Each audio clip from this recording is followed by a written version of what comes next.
प्रिय छात्रों, आज हम बीए पाठ तृतीय के पाठ्यक्रम में संकलित लहर कविता के आधार पर जयशंकर प्रसाद के बारे में बात करना चाह रहे हैं।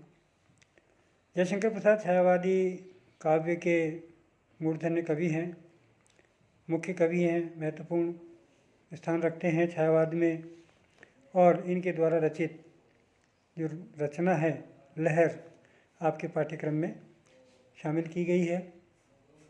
आपके पाठ्यक्रम में 4 कविताएं शामिल की गई हैं, जिनमें ले चल मुझे बुलावा देकर, बीती विभावरी जागरी, मेरी आँखों की पुतली में और पिशोला की प्रतिध्वनि, ये 4 कविताएं हैं जिनमें ये लहर संकलन की कविताएं हैं। चारों लहर जो संकलन है उसमें 4 कविताओं को संग्रहित किया गया है। आंसू के बाद में कवि जयशंकर प्रसाद की प्रौढ़ और गहन अनुभूति लहर संग्रह में देखने को मिलती है, जहाँ सौंदर्य का क्रीड़ा विलास अंकित हुआ है, वहाँ मादक स्मृतियों का कलरव गूंज भी है। जहाँ जीवन की मधुर मधुर पुकार सुनाई पड़ती है, तो वहीं निष्कलुष और त्यागमयी प्रेम की गहन सरिता भी प्रवाहित होती हुई आपको देखने को मिलेगी। जहाँ सौंदर्य का क्रीड़ा विलास अंकित हुआ है, वहीं मादक स्मृतियों का कलरव भी गूंजता हुआ आपको देखने को मिलेगा। जहाँ दुख और विषाद की नीरद माला के स्थान पर आनंद और स्मृति का शरद विकास दृष्टिगोचर होता है, वहीं उत्कट संगीत की मधुर रागिनी और से परिपूर्ण नाद सौंदर्य भी अपनी गरिमा बिखेरता हुआ दृष्टिगोचर होता है। इतना ही नहीं, जहाँ इतिहास के धुंधले पृष्ठों पर अंकित विस्मृत घटनाएं भी विद्युत छटा की भांति आलोकित और मुखरित होती है। लहर में सभी कविताएं इस तरह की हैं जो छायावाद की जो सभी विशेषताएं हैं, उन सभी विशेषताओं को समेटे हुए हैं, उनको प्रस्तुत करने वाली रचनाएं हैं। सभी कविताएं मधुरिमा में निमज्जित होने के कारण प्रसाद जी की संकल्पनात्मक जो अनुभूति है और सौंदर्यान की अनुभूति है, कलात्मक जो कुशलता है लेखक की, प्रसाद जी की, उसकी सभी कविताएं श्रेष्ठ परिचायक कविताएं हैं। ये सभी शैशव की चंचलता, यौवन की मादकता और गंभीरता से उत्पन्न होने के कारण जीवन का संपूर्ण प्रतिबिंब प्रस्तुत करने वाली कविताएं हैं।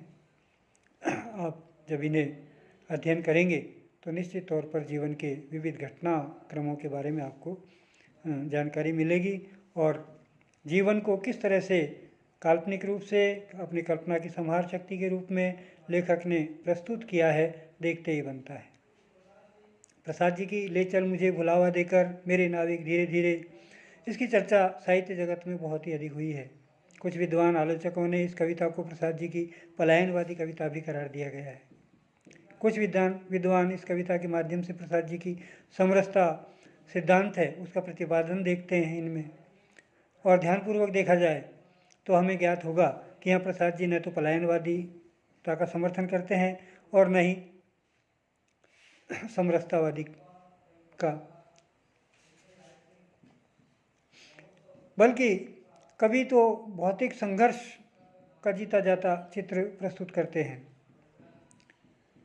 वहाँ लेखक निरंतर आधुनिक युग में जो कोलाहल है, छल कपट है, मिथ्या का वैभव, भोग विलास, ये है आडंबर प्रियता, अहंकार, इन सब का बोलबाला है, उन सबको प्रस्तुत करते हैं अपने काव्य के माध्यम से। इसी कारण कवि ऐसे मनोरम वातावरण में जाने की कामना प्रकट करता है जहाँ पर ये सब नहीं हो, उन सब से आदमी को निराशा के दौर से आशा की ओर ले जाने के लिए। बीती विभावरी में प्रकृति का सुंदर चित्रण है। इसके माध्यम से कवि जागरण का संदेश देते हैं। मेरी आँखों की पुतली में के माध्यम से कवि अपने प्रिय के आगमन का आह्वान करता है और कहता है कि तुम मेरी आँखों की पुतली में प्राण बनकर समा जाओ, जिससे मेरे शरीर में स्पंदन होने लगे, मन में शीतलता आ जाए, हृदय में करुणा आ जाए और अधरों पर मधुर मधुर मुस्कान खिल जाए। इस प्रकार इस संग्रह में सभी चारों कविताएं जो संकलित की गई है, वे सभी संकलित कविताएं प्रसाद जी के अनुभूति पक्ष को प्रकट करने वाली कविताएं हैं। मानवीय पक्ष को कल्पना की संहार शक्ति के माध्यम से प्रस्तुत करने वाली ये कविताएं हैं, जिसमें प्रकृति चित्रण और प्रकृति का मानवीकरण रूप में जो लेखक ने प्रस्तुतिकरण किया है इन कविताओं के माध्यम से, बड़ा ही बेजोड़ वर्णन है। आप इन्हें एक बार अध्ययन करें और जहाँ कहीं भी आपको इनमें असुविधा हो उसके बारे में फिर चर्चा करें। धन्यवाद।